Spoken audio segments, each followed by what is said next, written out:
Hey, it's Patrick.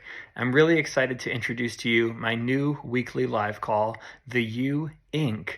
Weekly Meetup. That's right. Every single Monday morning at 10 a.m. Eastern Time, I'm going to be hosting a live call for you to come through and plan out what you've got going on this week.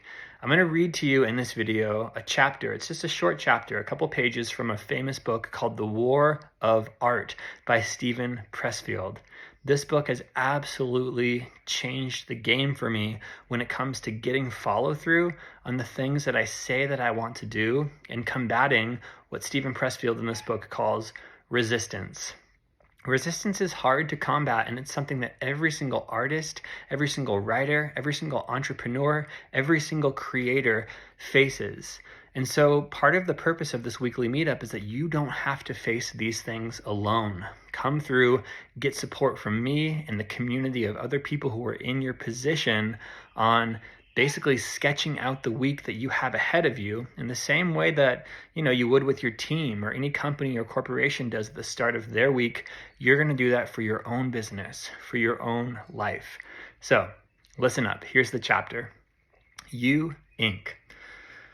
When I first moved to Los Angeles and made the acquaintance of working screenwriters, I learned that many had their own corporations. They provided their writing services not as themselves, but as loan outs from their one-man businesses. Their writing contracts were FSO, for services of themselves. I'd never seen this before. I thought it was pretty cool. For a writer to incorporate themselves has certain tax and financial advantages, but what I love about it is the metaphor. I like the idea of being myself, Inc.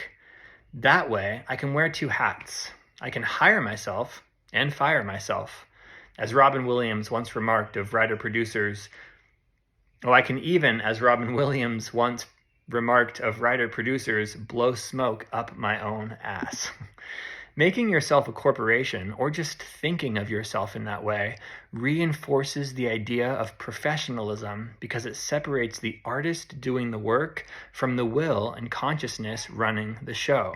No matter how much abuse is heaped on the head of the former, the latter takes it in stride and keeps on trucking. Conversely, with success, you, the writer, may get a swelled head, but you, the boss, remember how to take yourself down a peg. Have you ever worked in an office? Then you know about Monday morning status meetings. The group assembles in the conference room and the boss goes over what assignments each team member is responsible for in the coming week.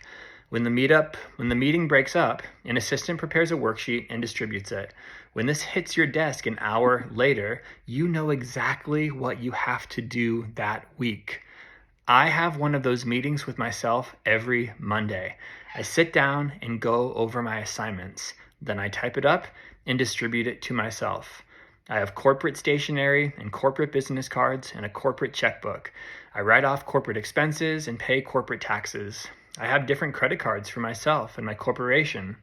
If we think of ourselves as a corporation, it gives us a healthy distance on ourselves. We're less subjective. We don't take the blows as personally. We're more cold-blooded. We can price our wares more realistically. Sometimes, as Joe Blow himself, I'm too mild-mannered to go out and sell. But as Joe Blow Inc., I can pimp the hell out of myself. I'm not me anymore. I'm me Inc. I'm a pro.